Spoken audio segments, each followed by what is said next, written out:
My name is Bob the Drag Queen. And I'm Monét Exchange, and this is Sibling Rivalry. This week we discuss the most taboo word in the English language. We interview Blair St. Clair, and we find out what made me say this. Like, you don't get to be this upset. You just don't. Like, stop right here and stop right now. All right, Monica Change. Yes, girl. Monet Sex Change. Monica Macaroni X Cheese. I don't really like macaroni and cheese. I like Monica Chang. Also, Monica Chang is something very, it's an inside joke for you and I. Slow mo. Okay, let's get to yours, bitch. Oh, well, I only have one really, really good one, which is Slob the Drag Thing. Tara Hyman made that one up. And don't forget Kitten with a Whip, girl. That speaks volumes on its own. Shut up. Tara Hyman called me Slob the Drag Thing at Look Queen once, and I just died. I died laughing. I couldn't even make it to the stage. I was laughing so hard. Oh, girl, where is the lie? If you can find it, I'd appreciate it, because I can't. Well, I have a crown that says it's not true. Not a crown. You are so silly. Monet, you crawled your way out of the pits of the bottom two. You were in the top two. Mid thing, you pulled yourself up by the falling down, loosely fitting stirrups. You pulled yourself up from the ill-fitting denim and diamond stirrups, and you pulled yourself all the way up to the glory of God as a colorful, she gotta have it church woman. Why she's gotta? I guess it is. It does feel a little 90s. Well, it's more do the right thing. Yeah, it's very, very do the right thing. But I was really proud of you, and you looked amazing. Thank you. I felt beautiful. I felt gorgeous. I felt like a model. I looked like the Babadook. I feel like this episode, like this season, is always going to be either me being sad that one of my little babies is in the bottom. Because goddamn, I need you and Cracker to be on top at the same time. This shit is stressful for me, okay? One is either Cracker doing well or you're doing well. Y'all can't be at the top of holding hands and shit, can you? Well, you know, this week's challenge, it was very interesting because people, it was very polarizing challenge for the viewing audience because a lot of people hated it and a lot of people loved it. It was very hit or miss for the Drag Race viewers and watchers and all of those in between. I really thought it was a good challenge. It was probably one of my favorite episodes. I mean, Bossy Ross was a great episode. It was. But I thought this was a really good episode. And wait, were you really not wearing hip pads in the? I was wearing hip pads. That's why I don't know what Rue's talking about. I was why you didn't clap back? What? I said, why you didn't clap back? I did clap back, bitch, but apparently it didn't make the air. No, clapping back at RuPaul is usually not a great thing. Except for Pearl, because it got her to the top two, bitch. All the way to the top. But yeah, when Ru said I wasn't wearing hip pads, I was like, girl, what are you talking about? I was like, I was wearing hip pads. But I was like, you know what? I don't want to ruin Mama Ru's joke or Mama Ru's a finger wag at me, so I'm gonna let that slide this one time, bitch. I'm glad you let RuPaul have that. If it wasn't for you, where would RuPaul be today? I have to say, people always ask, like, what is it like when RuPaul comes around? And honestly, it feels like you're meeting Jesus every time. Because first of all, people don't understand, he's just a naturally statuesque person. And that's because he's what, 6'4", 6'5"? About 6'4", yeah. So 6'4". So RuPaul he's already a towering force. And then he always looks so handsome. And do you agree that RuPaul smells really good? Yeah, and also he doesn't wear underwear. His dick is hanging all the way down. What? His pants. I'm kidding. I'm just joking. I'm about to say, girl, no, I would have noticed that. You didn't clock that VPL? DPL, dig print. VPL, visible penis line. Oh, I never heard about it. Anyway, yeah, so it's always very intimidating, but I feel like during my season, RuPaul and I, anytime that we would do a walkthrough, the past 2 times we've done it, and for next week, it always seems very fun and it's always lighthearted, but it is. Oh, so you confirm you made it to next week. I'm kidding. How many walkthroughs did you have your season? I'm trying to remember. Oh, I don't. I mean, girl. I mean, I know I sound like a cute old lady, but that was like 3 years ago. It was 3 years ago. I don't even remember. They have filmed 4 seasons of Drag Race since I've been on Drag Race. And also, I thought that this challenge, it required a skill and a talent that most drag queens should have, but it is not showcased very often on Drag Race. So that's why I really like this challenge. I was actually really shocked. Cameron Michaels did a pretty good job. He did. I was shocked, and shaken up, honey. I know, because I mean, it is no secret. Cameron Michaels does not talk. Well, she keeps talking about it all the time. She's like, I don't talk. I never talk. It's like her storyline this season is I don't talk. And then the first time she got camera time all season was her being like, life's been really hard on me. I'm incredibly attractive. I know. Amazing. Okay. I thought it was just me because I don't prescribe to that lifestyle of going to the gym 19 times a week. But when she was talking about it, I'm like, girl, you're literally talking about being attractive to going to transforming to being super attractive. I'm like. Yeah, it was like, are we supposed to like be with you on this? Are we supposed to be like, yeah? So it's been really hard for me because, someone really loved me and I gave up myself and then I broke up with them. But now I look better than I did before I met them. Also, I'm on television, so I'm going to be super famous. I make it at least halfway through the season and it's been really tough on me. Also, I probably got a big ass dick. I'm probably an amazing bottom. I'm what else is I suck a mean dick. Oh my God, Bob! But we have kids. Listen to this. I don't care if the kid. Listen, we are letting these kids know. I'm gonna put at the beginning of this parental advisory. We're talking about VPLs, and we are talking about Cameron Michaels DSLs. No, she doesn't have DSLs. No, Cameron Michaels does not have DSLs, girl. Those are not DSLs. Keisha Carr has DSLs. Bob the Drag Queen has DSLs. Monet Exchange has DSLs. Keisha Carr has DELs, the dick eating lips. Okay. If you don't know who Keisha Carr is, go to look up the bearded bitch on Instagram. I mean, her lips are fucking massive, girl. Girl, her lips are 60% of her face. I mean, we thought that Shay was shutting the lip game down, but Keisha Carr has like 2 Shea Kool-Aids, one on top of the other. Honey, what Asia O'Hara is to teeth, Keisha Carr is to lips, okay?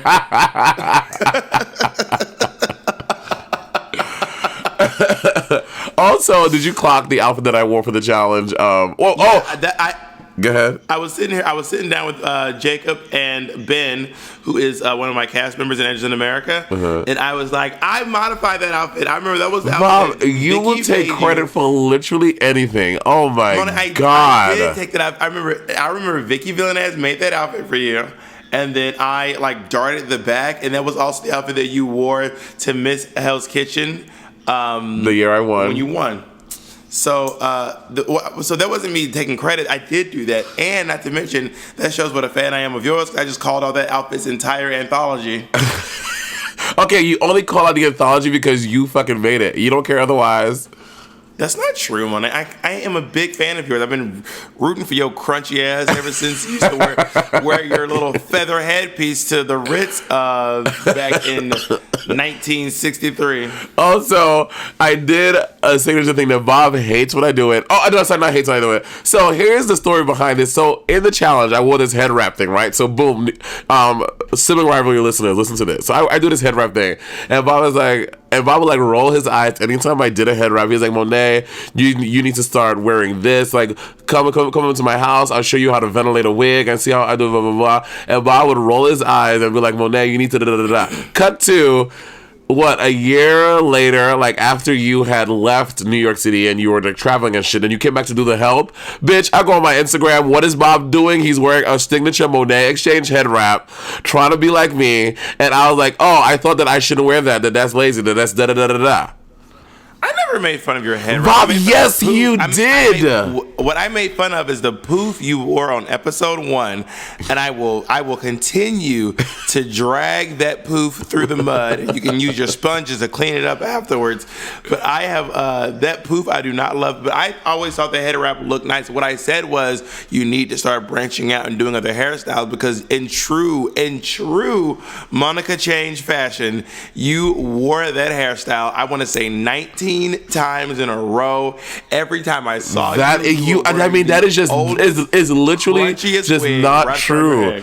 Monet, just like you when you get in your little kitty cat wig phase, and we cannot stop you from wearing a kitty cat. Bob, you are literally just saying things that are not true. Like you are full on. RuPaul wrote the song "Kitty Girl" about your fucking wig.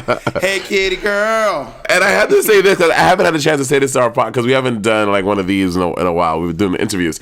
The reason why I wear short hair and I wear kitty cat wigs is one, what I said on the show. It is because and Bob knows this, like Bob and I are two very go hard performers. When you come to a Monét Exchange show or Bob the Drag Queen show, we are going, and by the time the show is done, we have sweated off every inch of makeup. But bitch, guess what? You had an amazing fucking time. That's number one. Number two, I wear it because a lot of these other hoes can't wear short wigs. You try to put a short wig on Eureka, she would look like a fucking eraser, okay? She will not look great.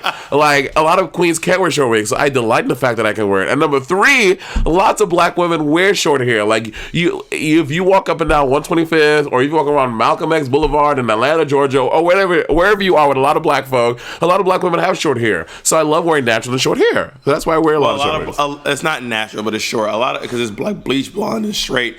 But a lot of black women also wear dreadlocks and big afros, but that would require you sweating your ass off during your show. Right. That's the real tea. Now, listen, I will say this, because I have some short wigs, but I usually, my thing that I get made fun of, because I wear it probably way too often, is pulling my hair straight back. I glue down a lace front, I pull it straight back, and then I either rock an afro on the back or I'll wear a bun on the back. So I will say my go-to, because it's secure and it looks like you actually put a lot of effort into it, is slicking your hair back, putting on either afro or a nice little bun. So you're trying to say when I do a short wig, I'm not putting effort into my drag work? Okay.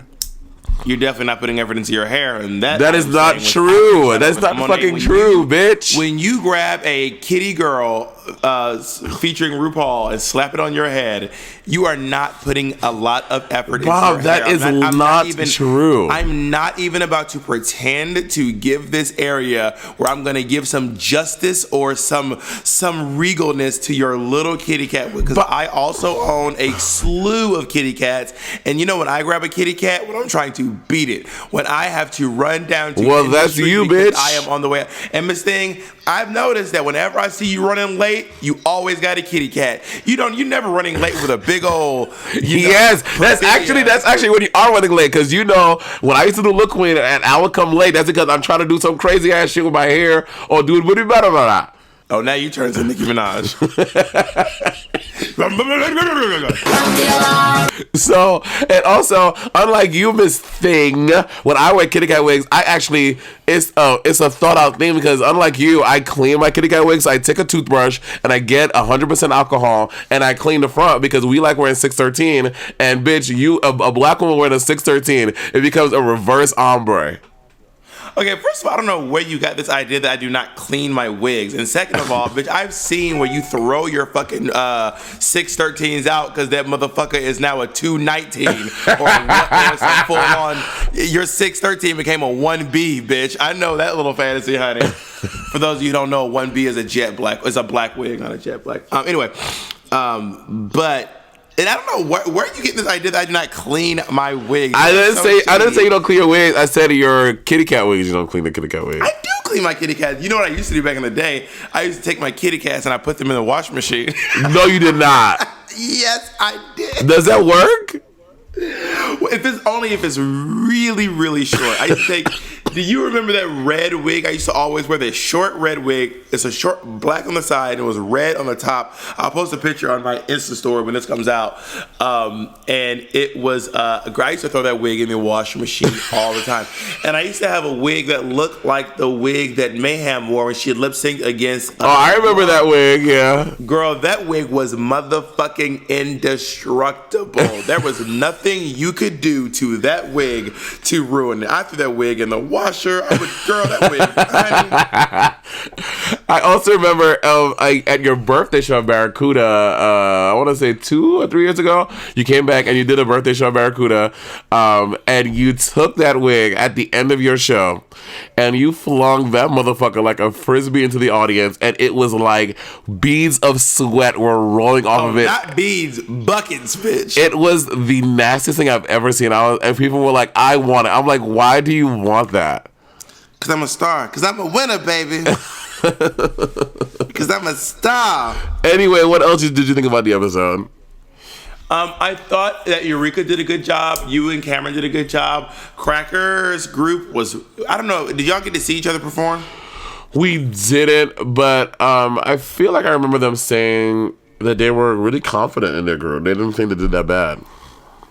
It didn't look good, and I can't imagine it was much better than that in real life. You know what I mean? Yeah. Like, there's only, it looked really awkward and weird, and it also looked like, I don't know, it just was weird. It was just a weird episode. A weird, and also like, they didn't really show anything about wigs. And what Cracker came with, she said, just do any two things. Any two things to wig. I was like, oh, so I should like take it out and like read a book to it, and then like walk it around the block, and then like I think that she was saying like you should like. I know what she meant. Comb it, brush it, tease it, any two things. Right. Pick from the list of things you would do to a wig.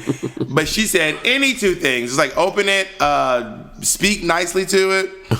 You are so extra. A little bit. And also, I feel like when like their whole thing was we just want to just act like just hang out with the audience, because that's what people want to drag panels and like do like jokes and shit like that with each other. But that would go over well if it was like, you know, like friends who like know each other for a long time. Like let's say you and Cracker did it, or you and Kim Chi, or something, you know what I mean? Because you guys have that rapport. And keep in mind at this point we haven't known each other for that long, so yeah.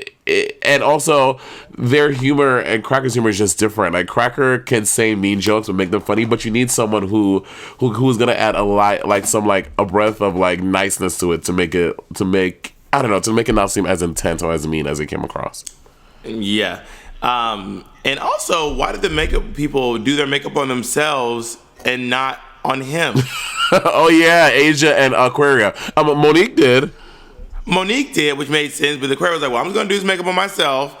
And the Aquaria was like, I'm about to put his lash on me. And they left poor Bryce. Is it Bryce? His name is Bryce, right? They left poor Bryce just sitting there looking like who did it and why. Oh, girl, at the end, Bryce looked all kinds of crazy. Who did his makeup? I don't know. I want to say that one of the makeup girls did it. I don't know. Well, they didn't cover his brows. They did him dirty. They tried to draw over his brows. My old school trick, but the difference is, motherfucker, I don't have eyebrows. Bryce has Bob. bright Yes, red eyebrows. you do have eyebrows.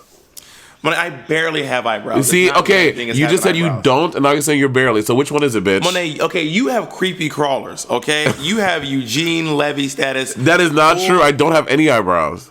Monet, you have, but yeah, now because you shave them. But back when I used to know, you had a full half wig resting over each eye. Okay.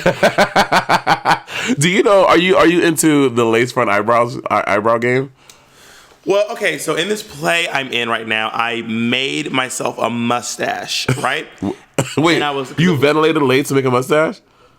Yeah, that's how they make mustaches in period. They ventilate, and I really wanted my character to have a mustache, and I was like, I'll do it. I have a lot of time. And one of the plays backstage, we have downtime. I have downtime because I'm in the first play. I'm in it less than the second play. Word. So I was like, I'm going to ventilate this wig, this mustache. So I made it, and we ended up using a beard instead. But I did it, and you know, it's just like ventilating a hairline. Right. So I was like, I'm going to do myself some eyebrows, but I never got around to it. I started doing this wig instead. If you actually check my Insta story, there's a wig I've been making. But it looks beautiful. I am, but I really want to do I would actually like to give it a shot. Alaska was really into these ventilated eyebrows for a while. Does she wear them like as a boy? No, she used to wear them in drag, like right around the time the AAA girls were like doing their thing. Really? Yeah, but then she kind of just stopped. Probably because they don't hold well or something. I don't know why she stopped. I should ask her. Okay. Yes. Are you interested in giving it a shot? I'm like, what?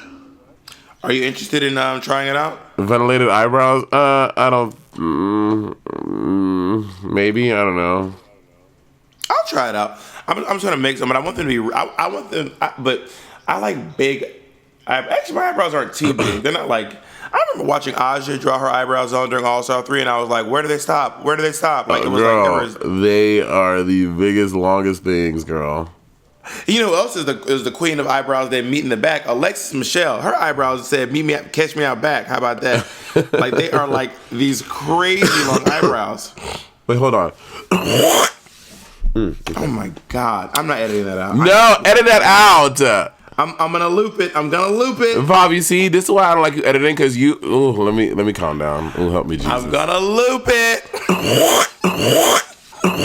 Well, you can always edit an episode or two if you want. I don't want to stop you. Well, from Bob, I editing dreams. First of all, this is an only Productions, and you're part of Only Productions, ain't you? Exactly. So I will be looping, and you're gonna have to deal with that. See, but that's not how podcasts work. The people who do the podcast can tell the editor, like, "Hey, girl, can you edit that out, please?" Yeah, but I am the people who do the podcast, and I am the editor. I am looping. In fact, every maybe 5 minutes or so, it's just gonna be. I'm gonna put sound effects on it, echoes. Our listeners want to hear that shit. Anyway, I think that we should get to the meat and potatoes really quick of what we were going to talk about today. I'm very excited about this topic.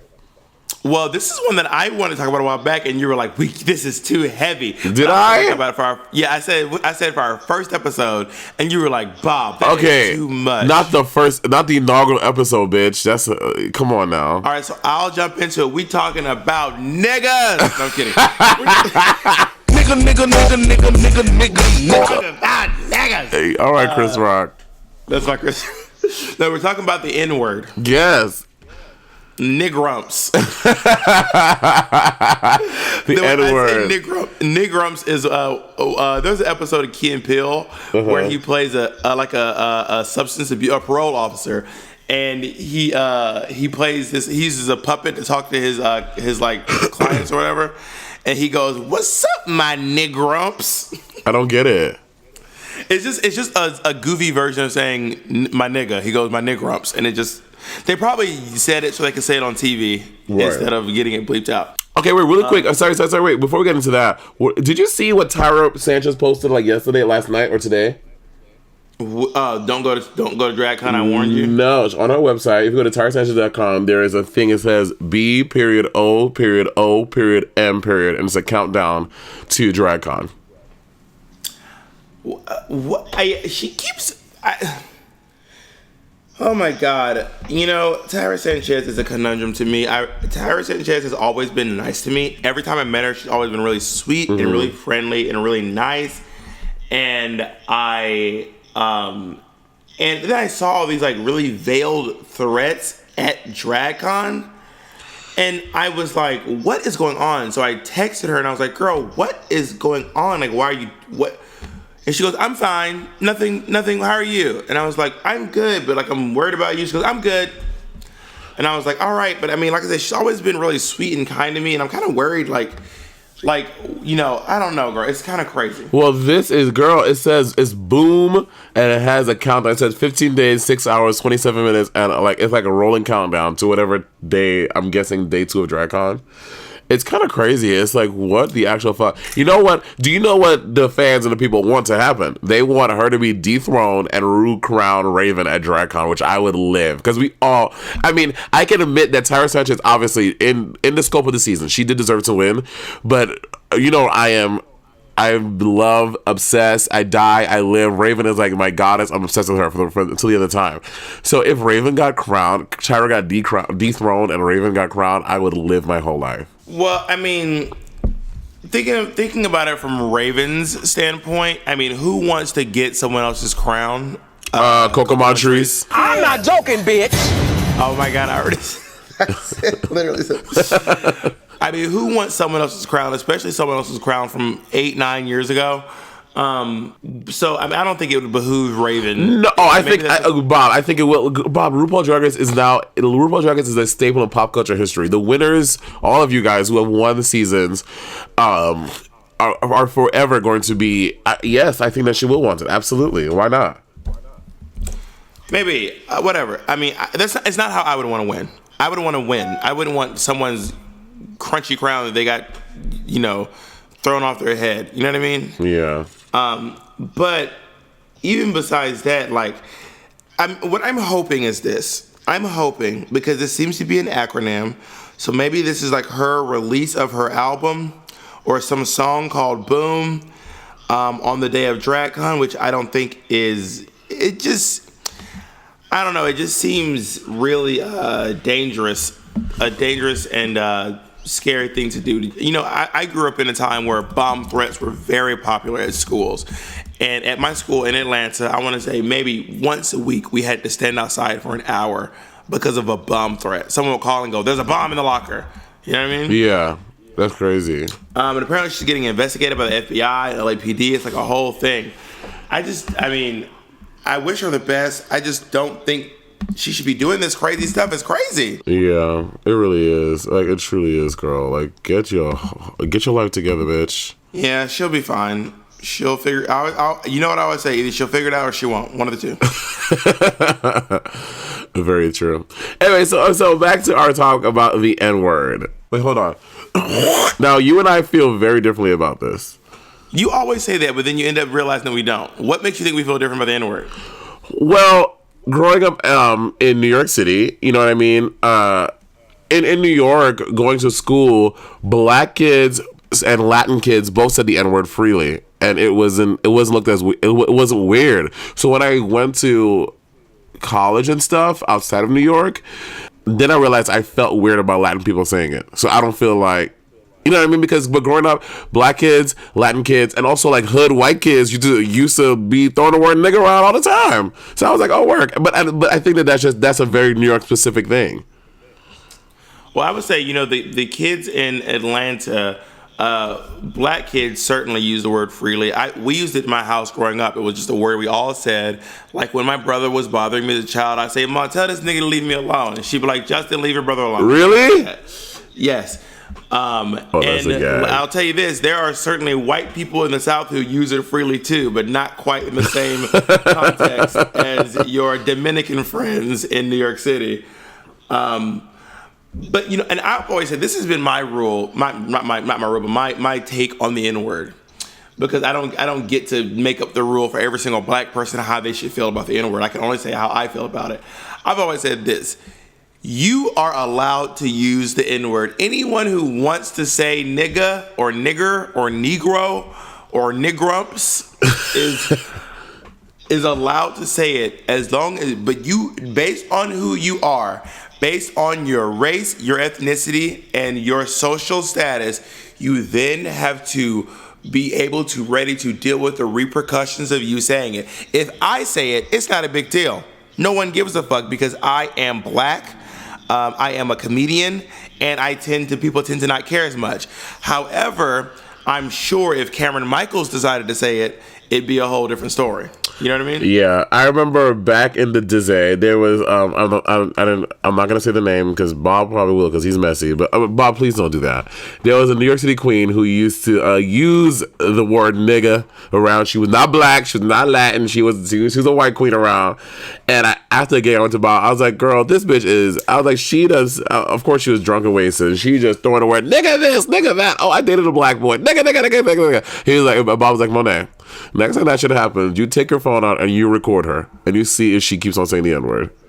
Exactly. Like I said, you can say whatever you want to say. I'm just gonna go ahead and hit this record button, and let's see how you feel about your language all of a sudden. Now all of a sudden she's just getting real quiet and shit. And it is no secret that Sharon Needles came into a lot of girl for her girl word and of Nazi memorabilia and writing it on people's meet and greet pictures. No, she did not. Yeah, she did. There's a whole thing, girl. Oh my God. Now, also, bear in mind, I toured with Sharon Needles, and I like Sharon Needles. Sharon is a cool person. She's been pretty chill with me, but just because I'm cool with someone does not mean I like every aspect of what they're doing. You see what I'm saying? Yeah. And I think Sharon was trying to take the sting out of the word, but also at the same time, you have to realize, girl, maybe that's not your cross to bear. Yeah, that's not your thing. Yeah.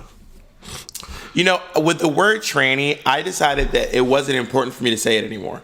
Like, at first, I couldn't figure out why I wasn't allowed to say it. I was like, why? Why? Yeah. And then at one point, I realized, I was like, honestly, it doesn't mean that much for me to say this word. Like, it's not adding to my life. It's not adding a whole lot to my life. I used to have a theater company called the Tranny Repertory Theater.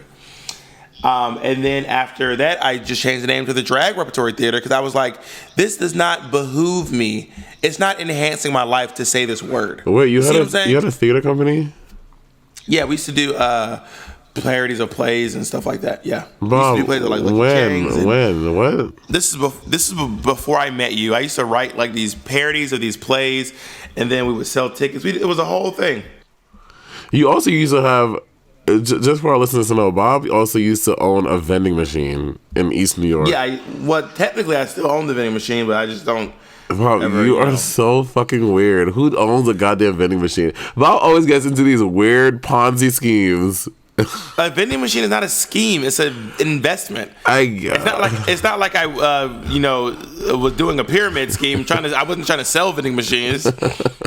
To my friend, that if you order 3 bags of Cheetos, you get a vending machine. So there's like this old nasty crunchy stale vending machine in East New York with old ass Mountain Dew, owned by Bob the drag queen somewhere. It was a very nice vending machine. It was sodas on the bottom and it was snacks on top, and it takes debit cards while you squawking. Anytime there's America knows, the world knows.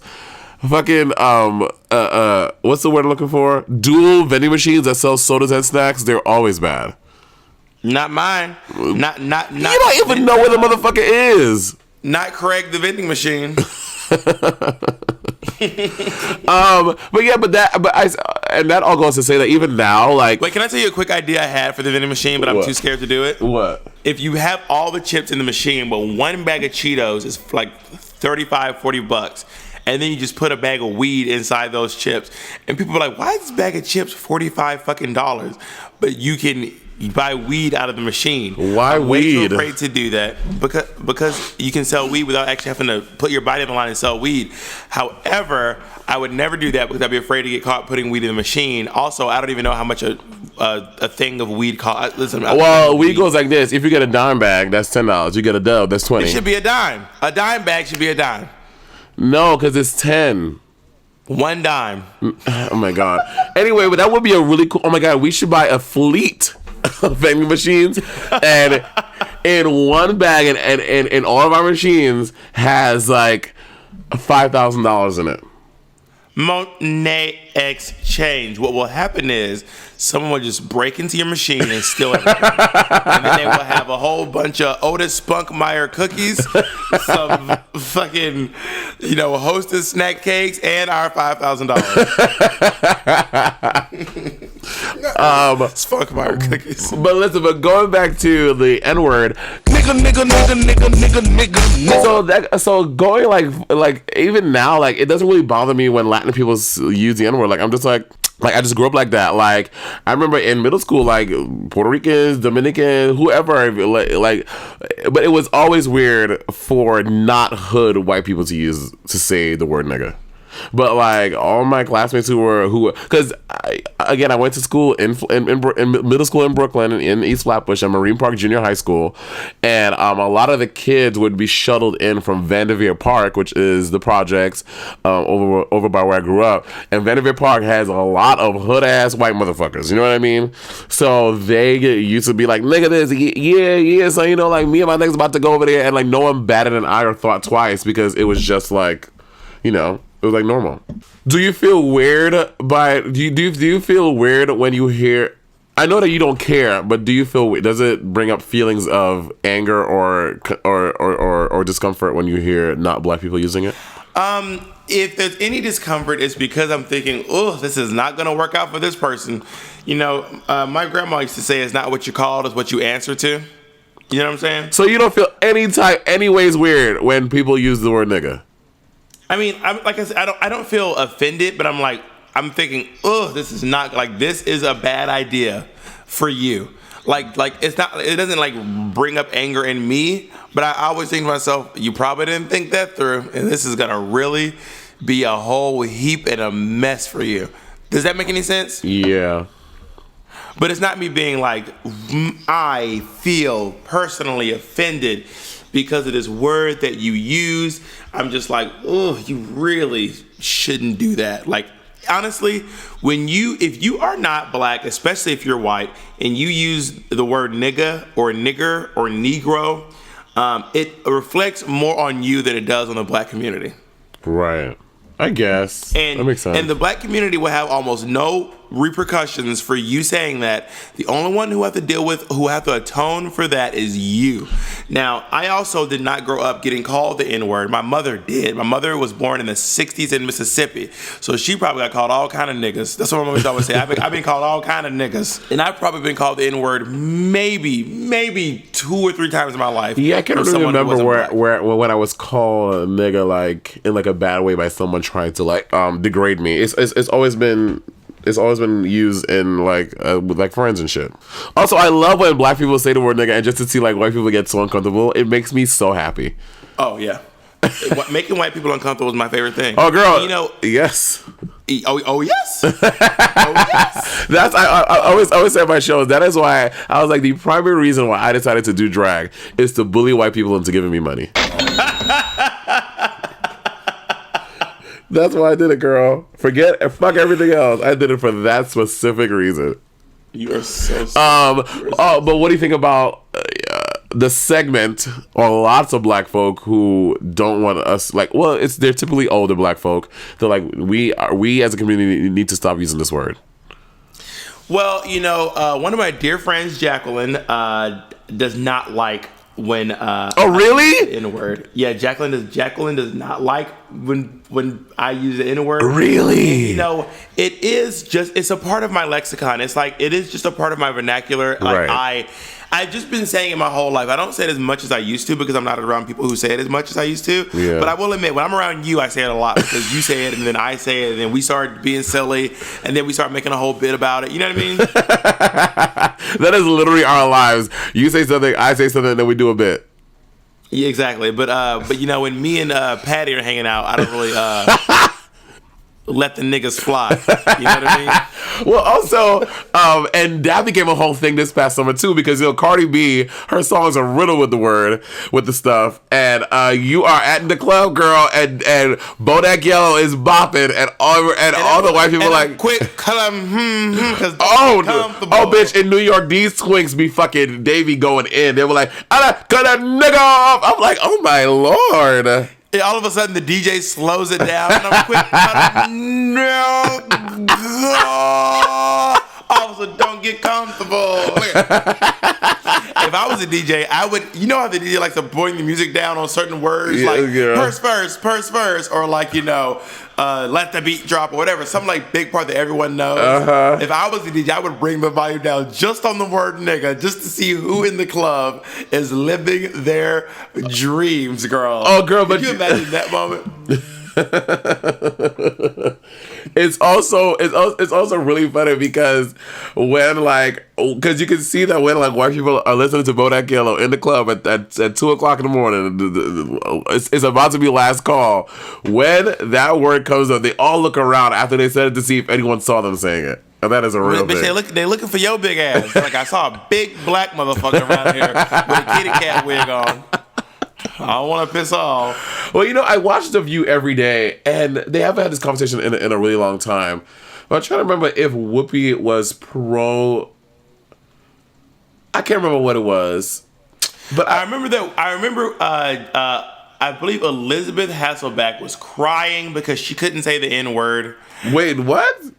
You don't remember this? It was a while back. Elizabeth Hasselbeck was crying because she was like, it's just the word is hurtful. And it wasn't because she couldn't say it. She was like, it's just like the word really makes me sad. And Whoopi was like, I remember one point Whoopi was like, see, this is why I don't want to talk to white people. Or, no, I can't remember. It was like, because Whoopi's had a lot of great moments with white people on the show. But I remember she was like, you don't get to be upset. That's what it was. Like Elizabeth Hasselbeck was like all upset, and Whoop was like, you don't get to be this upset. You just don't.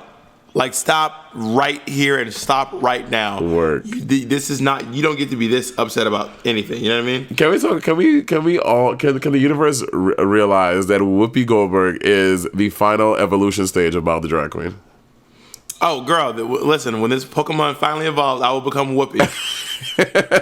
Whoopi Goldberg is my Mewtwo, okay? You're a Mew right now. All of a sudden, your dreads just start growing back up. Yeah, the dreads grow back in, and then my oval-shaped glasses keep up my face. I start wearing huge cardigans and a really jazzy shoe that doesn't really match my outfit. I love Whoopi. What do you say we try our best to get Whoopi on this podcast? Oh, girl. Well, you're friends with her. Well, I do have Whoopi's phone number, but I'm afraid to ask her to be on the podcast. I'm like afraid. Why are you afraid? Because I don't want Whoopi to be like, I can't believe I gave this motherfucker my phone number. You know what I mean? Well, what I think we should do is go to The View again. And then when you're finally out of jail over there in Berkeley, and we'll go to The View together, and then I'm sure she'll let us go back and say hi, or whatever, and then we'll just bring it up and just see. Listen, that's how you got to play celebrities, girl. Just bring it up and see. She's like, okay. But the truth is, that's how Todrick has all these fucking people in his stuff, because Todrick Hall does not give a fuck. Todrick Hall will ask anyone to do his project. He has been Wayne Brady, RuPaul, Tiffany Haddish, oh, girl, everyone. Jennifer Lewis, yeah, it's crazy. Nicole Scherzinger. He got Bob the Drag Queen to be in it. I can't with you. You're so full of shit. Also, we're both fans of this person. We're both fans of his immaculate skills and his just like tenacity at really knowing how to suck a dick. Harlem Hookups. Oh, Harlem Hookups is Miss Thing. Can we get him on the podcast? Oh my God, we should reach out to Harlem Hookups. Girl, like, because a lot of people, like, you watch his porn, and in the comment section, like, I can't believe he had that white boy calling him a nigger. I can't believe, oh my God, this is ridiculous. I'm like, that is so hot. It's kind of hot. Is that horrible? That is so horrible? Bad. It's kind of hot, though. Oh my God, our listeners are going to be like, what the fuck is wrong with y'all fucking motherfuckers? I don't necessarily think that I want it for me, but I like it. It was kind of hot to see someone else having that interaction. Oh no, that could not work for me. Oh, bitch, we will be fighting. But to see the interaction, I was like, oh, that's kind of hot. Yeah, it can't. It probably won't work for me, but it's cool to watch. Yeah, I'm gonna tell Jacob, like, Jacob, don't try that trick.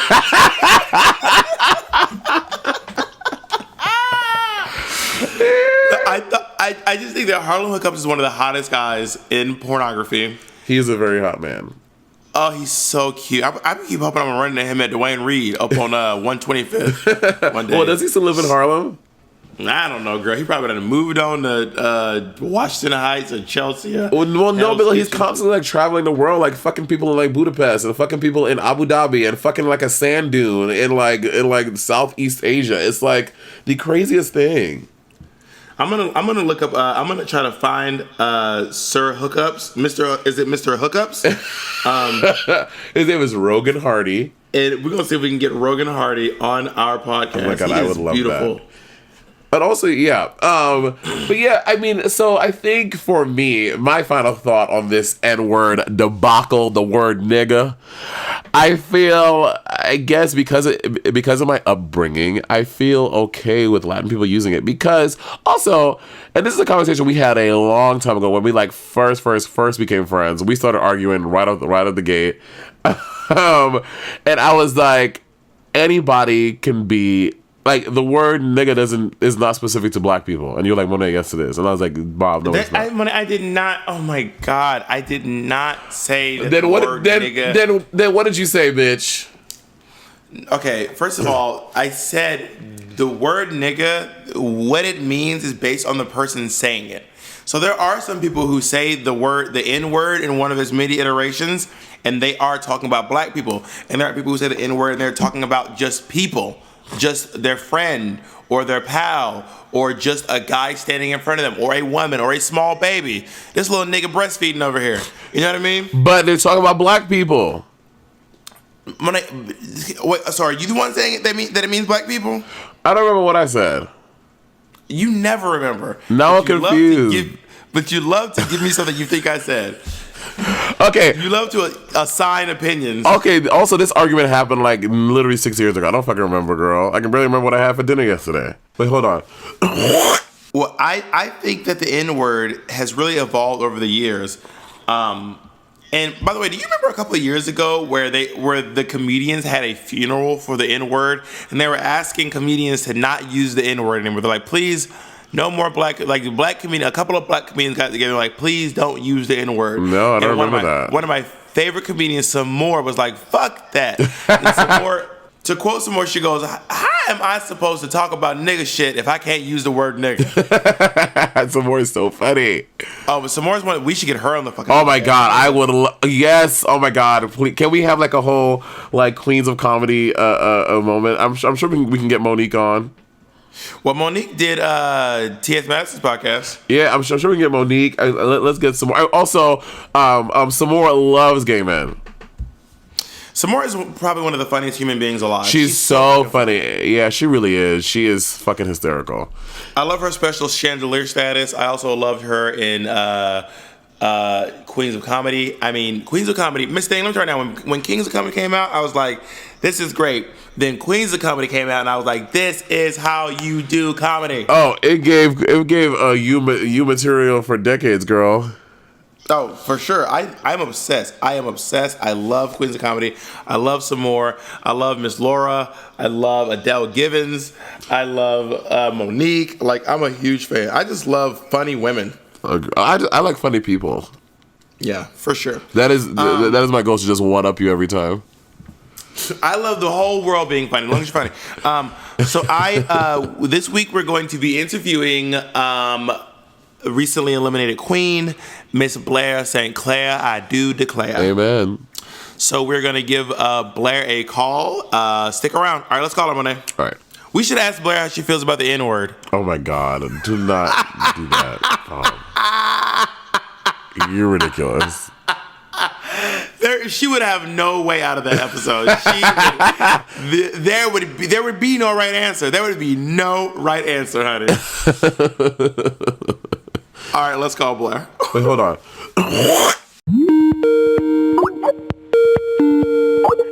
Hello. Oh my God. Is that Monet? That's Bob. Hey, how are you? Monet refuses to use video Skype calling. She doesn't want anyone to see her. I'm letting all the fans know that Monet is shady and she never took her video. I'm gonna plug in my earbuds. Oh my God, I cannot believe Blair St. Clair's on the phone. I'm gonna scream. I know. Oh my gosh, I miss you so much. I miss you too, babe. I can't wait to see you soon. Let's go. Now, Blair, where are you right now? I just moved to Washington D.C., so that's where I am now. Wait. I'm a home girl. I have the day off. I'm a home. Wait, you live in Washington now? Yeah, I told you this. No, you did not. I moved in with my boyfriend, and we just like moved here. I moved away from the haters. Are you there to drain the swamp, girl? Girl, I surely will. Oh, she moved to a swamp. How long you been in DC? Since March 1st. So right before the craziness began. Oh, girl, I had no idea that you would. I mean, I remember you telling me that you were in DC, but I guess I didn't put in my mind two and two. Like, my mind didn't process that you're saying that you like moved to DC. Yeah. Oh, word. It's been a good transition, so I'm really happy with it. Let me tell you something. With that fucking hot ass boyfriend you have, I would fucking move to DC too. Yeah, he's pretty great. I know, he's so sweet. When we did On the Battle of the Runway, he was just so literally like waiting on you hand and foot. You can tell he's like obsessed with you. He loves you. He's the sweetest. I mean, it's hard, like, you know, with what we do with finding somebody who's a good guy, who's also kind and loving and supports who you are as a human being, and then also loves and supports with who you are with the makeup on too. And you know, we fell in love. That might be actually.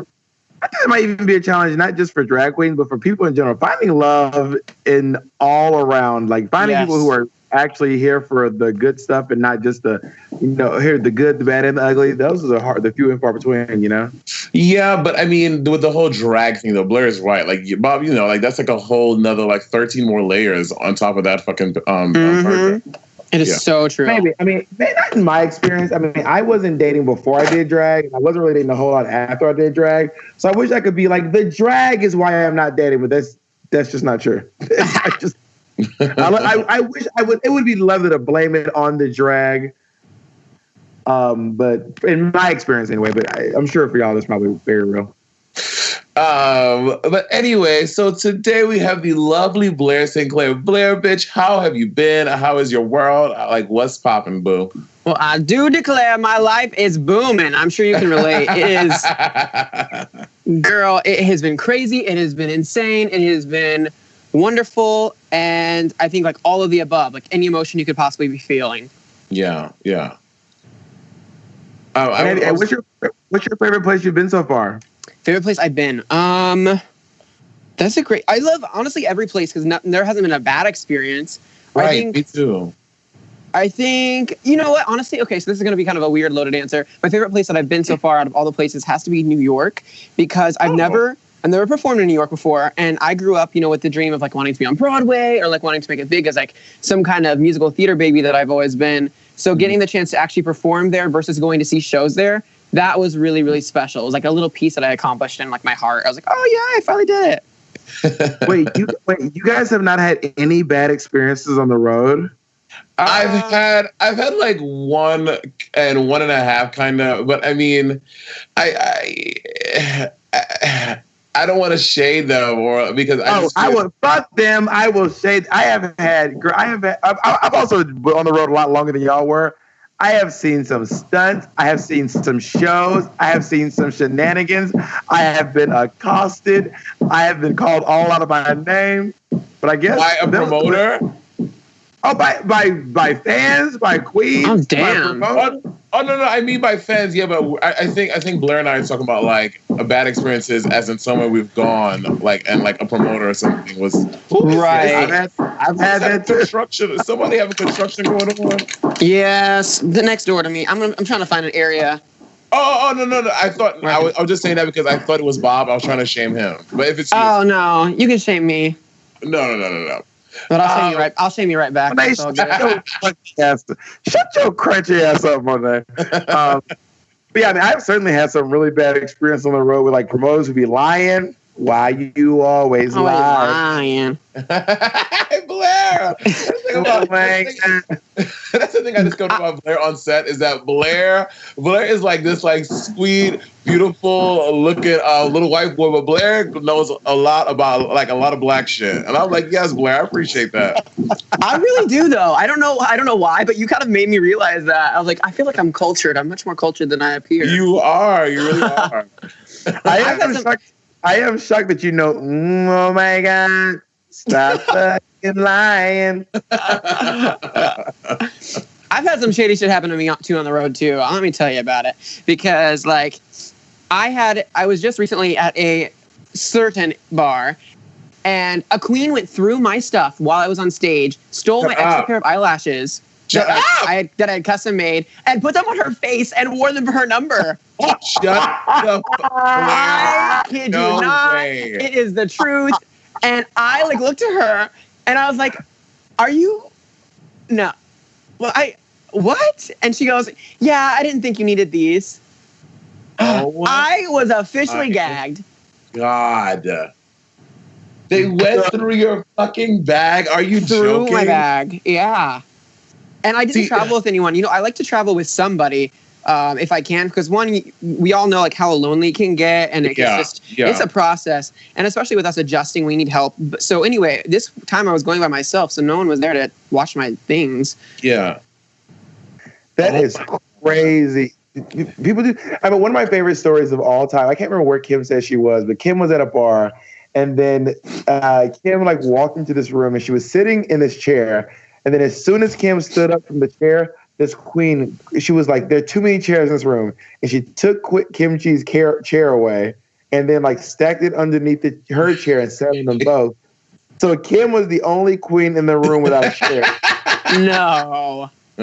And she kind of just kept shading Kim all night long. But when she took Kim's chair, when she said there are too many chairs in this room, put her chair underneath Kim's chair under hers, then like Kim was literally just standing at her station, and it wasn't a full length mirror. Kim was like Kim was like 6'3".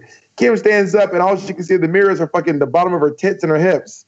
No, I was doing this show with Asia actually recently, and the queen on the mic was like shading Drag Race girls and saying that we make too much money and not to tip us, and saying like don't like give any of them money. And so I took the mic and was made sure that it was very clear.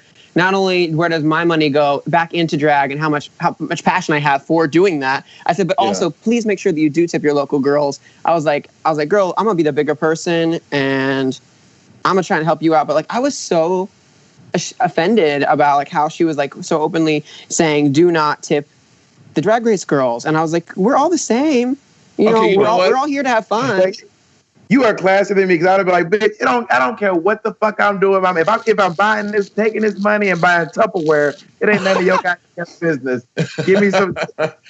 Well, you're too classy for me, Blair. Here's the thing. I think that we may be talking about the same place, because this recently happened to me in a city in California.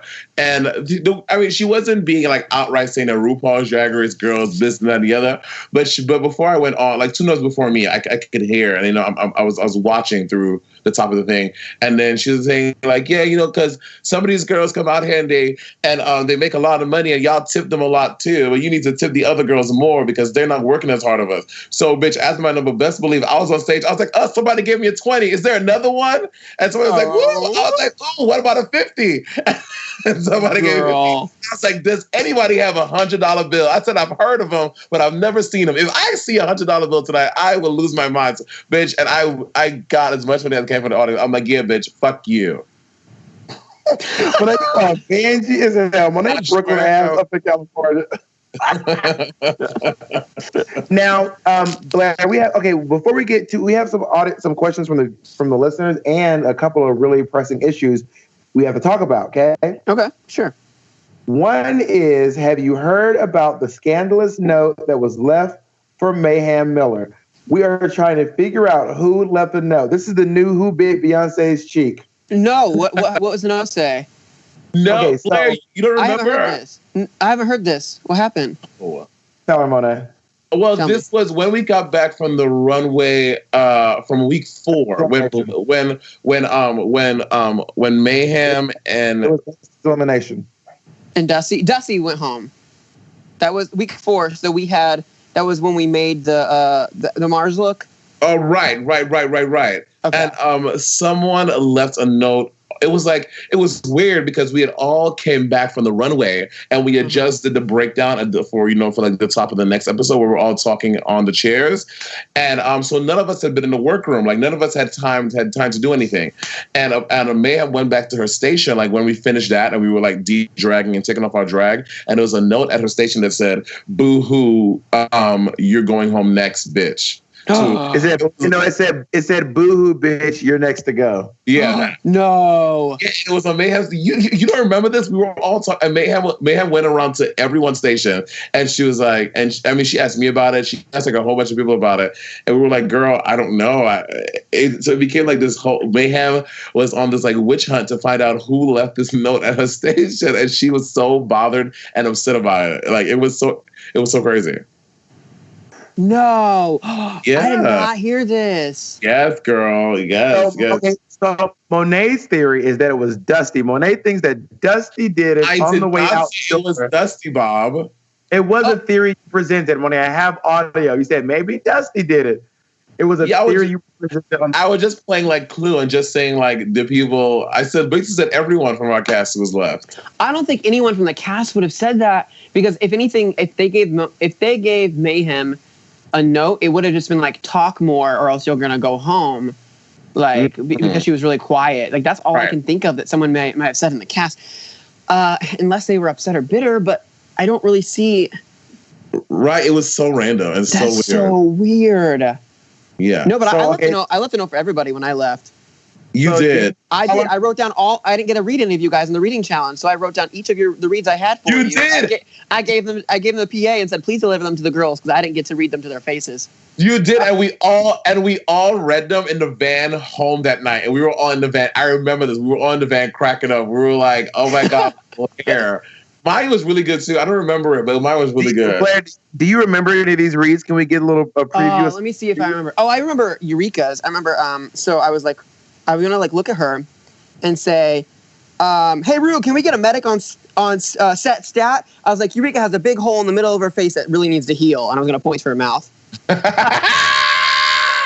Speaking of the medic, Monet and Mayhem said that the medic on set was very, very cute, and that every morning Blair St. Clair was like, "Oh, my knee!"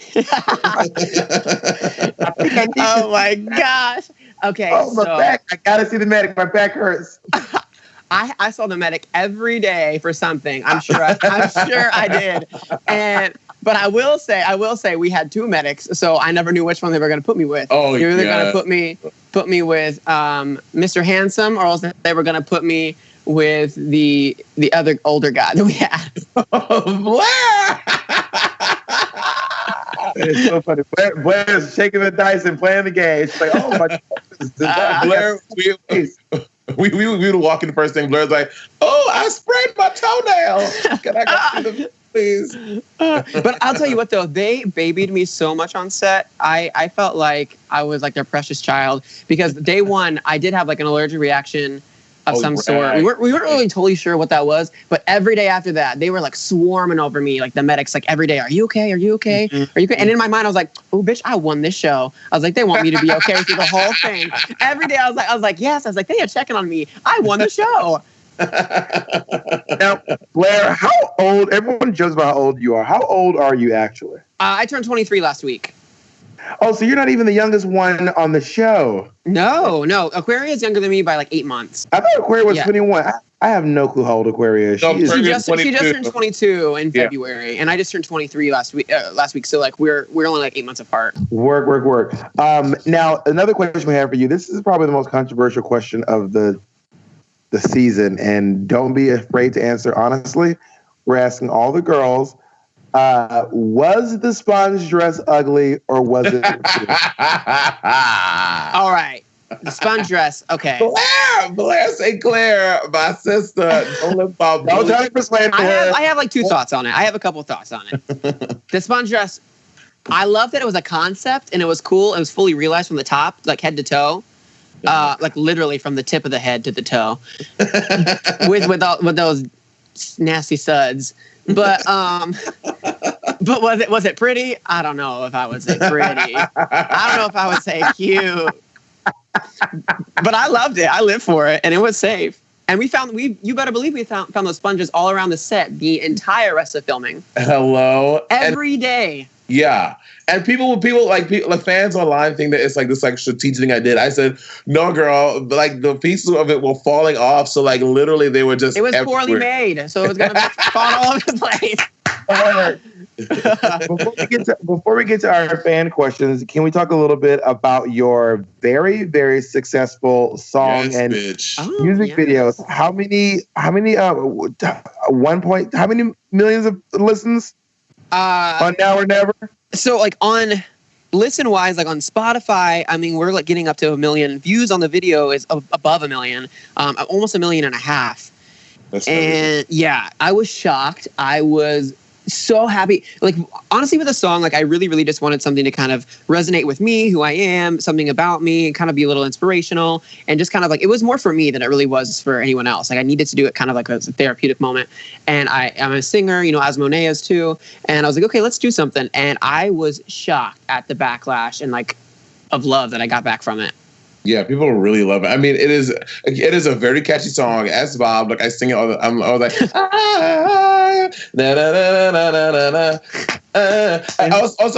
I would live this is just me just thinking about when I'm at the gym, when I'm really trying to live my dreams, like a fierce, like dancey remix of it, girl. I would be in the gym getting my life to this song. It really is a remix, like an 8-minute interlude, and then the voice finally starts.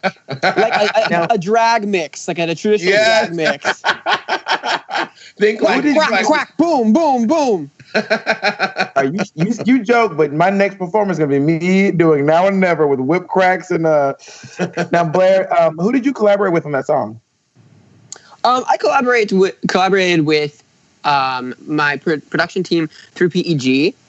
Mm-hmm. And with like Shiny and Tomas and they're just like amazing like artists. So I got to actually sit down and like co-write the song. So a lot, and the whole video was my vision, which was really, really, really cool. And because they did not want to go with the direction that I wanted to go with, and I was like, it has to be this. So I was really happy that I got like my point across and like everything like came through at the end of the day. That's amazing, and it was super cool. You were dumping your booze down the. Yeah. She is done with her drinking days. Okay, let me tell you something. Also, this video had like production value. You were in a home. You had a hot dude. Then you were on an airplane. I was like, come on, budget. Budget or debt? What do we want to talk about? Because that cost me 2 brand new cars. Honey, who you? That's what music. That's what the kids find out. These drag race girls put everything they have back into what they're doing. So if you see a girl in the music video, it probably costs twice as much as you think it did. Yeah. And it cost them a lot to do it. Not just money, but like you can't work while you're doing it. It's a whole thing. Yeah, I mean, like, I want to take some all kinds of. It was crazy. I want to take some listener fan questions. Cool. Yeah. This is from @PoisonLoveFlower. Speaking of which, what was your favorite part of making the Now or Never music video? The favorite part of making it, I think casting was really, really fun because I got to see submissions of people that wanted to be in a quote unquote project. They didn't really know what they were signing up for. That was really cool, getting to kind of pick, okay, who do I want to do this and do that?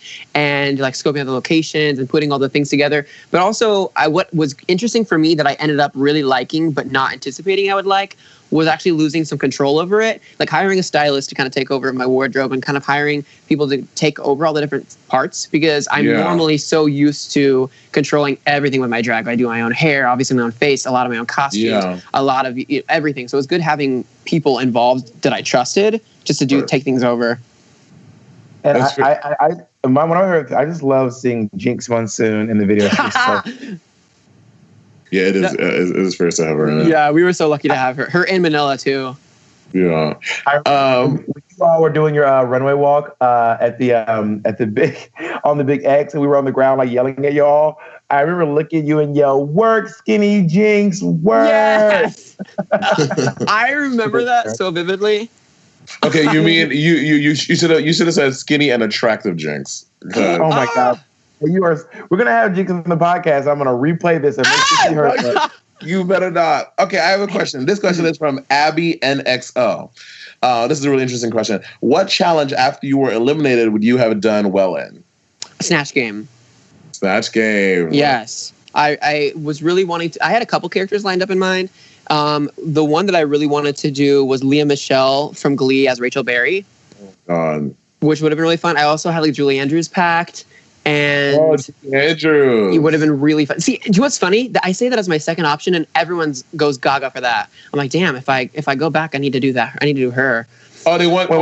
People want you to do Lady Gaga. No, like they want me to do. They go Gaga, like they go crazy. They want me to. Oh, got it. Andrews. Here's a question from the_Jimmy_fun. What queens that haven't been on Drag Race yet does she think deserve to be on? Ooh, great question. Because there are so many queens out there.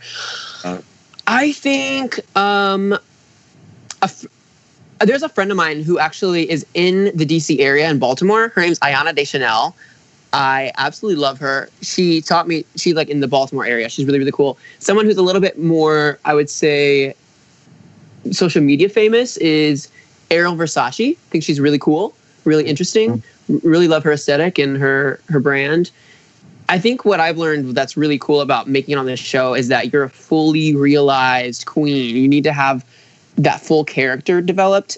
And I mean, mine more so developed like when I was on the show and like I really, really found out who Blair St. Clair is as an entertainer and an artist. Yeah. And so I think getting on the show, it's so competitive. You really, really, really need to find out, know who is your brand. Well, how much drag were you doing before the show? Well, girl, I was from Indiana, so that was few and far between. But we actually, like, when I was living in Indiana, we lost like our really, really big drag club. So we had a smaller club that was only open to perform in on Fridays and Saturdays. Mm-hmm. And I would get any gig I can. I had my own show on Tuesdays that I show directed. I basically paid out of my pocket. Like I basically lost money on. And I was a host. I did everything for. And then I always did, we brought through Rue Girls on a lot of Thursdays. So I'd always be working on a Thursday, always booked on a Friday and Saturday somewhere in the area. So like I was working like 4 nights a week, but I was the only one I feel like that was really working 4 nights a week. If you were working that many days, you'd be somewhere in Indiana, but it was not easy. Yeah. Let's each pick one more question, Monet. Do you have one? Yeah, I have one. This is from Numbskull. I mean, at Numbskull430. This is a little bit of a salacious question. Who did she want to kai with most out of drag? Oh, interesting. People ask me that too, and I'm like, what would you say? Who would you say? Well, like everyone became like my sister, so it's like weird thinking about these girls in that way. But I mean, I'm trying to think who is there, who I would kai with. I don't know. I really don't know. I can't pick one. I can't think of one at all. Because like everyone did become a close friend of mine. Right. That's the thing. Monet, I'm not sorry. Mayhem and I can't believe I just did that. Mayhem and I, we always joke with each other. We always had like a joke with each other. She's always like, "You want this chocolate?" Because I'm clearly so very white. And she and I always had a joke with each other. I don't know. Like that's probably as close as like sexual as I ever got with anybody. Yeah, oh, same. Me too. And also, fans always think for some reason that we're back at the hotel, like dicking each other down. I'm like, girl, we are under lock and key. Ain't nobody seeing nobody. No. Oh my gosh. Yeah. You can't see anybody off camera. Yeah. So that's that. Paul, so our last question is from @Lother Masura. Oh. And it is what is her favorite musical and can she sing a verse from it? Ooh. But I can't do it alone. That's probably the hardest question you could ask me. So many fans ask me, what's your favorite musical? A musical I would love to be in drag is Legally Blonde. Oh. Freaking love Legally Blonde. It's, it has like so many layers to it. I tell people I like onions because they have so many freaking layers because I love that like Legally Blonde. It's funny, it's intelligent, it's smart, it's about women empowerment, it's very freaking gay. It's just like I like newer musicals too. I have my favorite traditionals, but like and my old standards. But I love like new age things that are coming out. There's a new musical called I think it's Everybody Loves Jamie. I think that's what it's called. It started in the UK and it's about this little boy who wants to do drag, which is really cool. Oh, really? Yeah, it's amazing. I was just reading about it, and I think it has a really cool concept. I think that drag is now inspiring so many walks of life, which is really cool. You know what? I'm gonna. How old is the little boy? He's like high school age. I think he's like 16, so it's totally my acting type. I was that's you, girl. You got this. Throw on a British accent and you got this. Well, you know, I'm about to write a musical called Jaeja about a little black boy that wanted to do drag. Are you really? Yeah, I am. I'm writing it right now. That's so cool. Do you write, Monet? I do. I love writing. Blair, Monet is blowing a puff of smoke up your rump, and you are Monet is not writing no musical called Tyrekus or whatever she said it was. Bob, why are you such a Jaeja, that's what she said. No, Jaeja. Jaeja. It's called Aquarius, and it's about a little boy from Bed-Stuy, Brooklyn, who want to do drag on the J train. I will say also, call me when you start doing drag, Monet. We'll talk. I didn't know about Legally Blonde the musical until one night I was up late at Bob's house like we normally do, and then it was like 4:00 in the morning, and I was about to leave. He's like, "Wait, I need to play something for you." And Bob is obsessed with Once on This Island and the opening. Me too. He wants to Waiting for life to begin. Oh my gosh! I took Monet to go see it.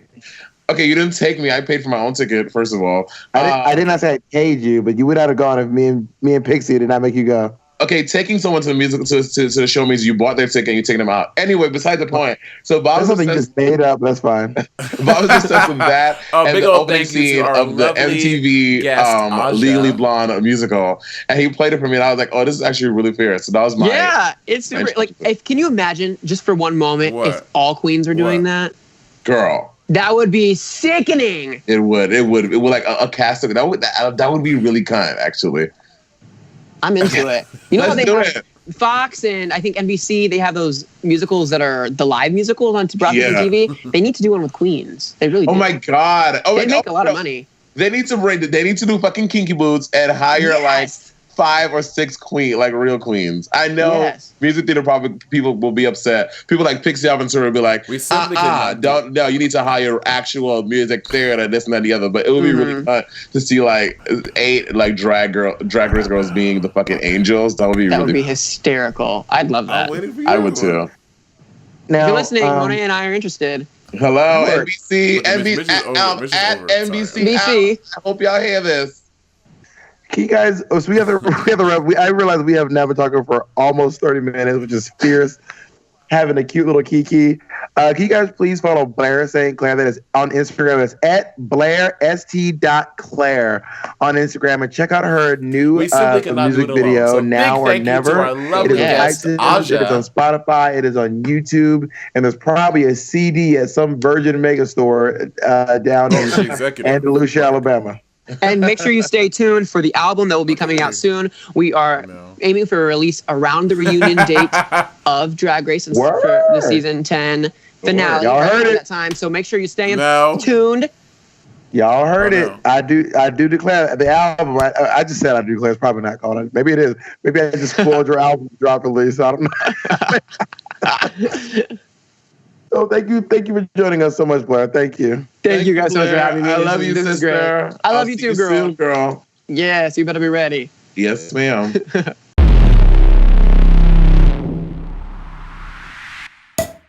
Thank you for listening. Thank y'all for listening to Sibling Rivalry Podcast, Mama. Listen, if you like this podcast, go to iTunes, go to SoundCloud, go to Google Play, go to wherever podcasts are available. Give us a thumbs up, give us a 5-star rating, and leave a comment to let us know how much you love this podcast. And if you are on Twitter, on Instagram, share it and let other people experience the joys of Sibling Rivalry. Sibling Rivalry is proudly presented by The Only Productions. We would like to thank Blair St. Clair for her contributions.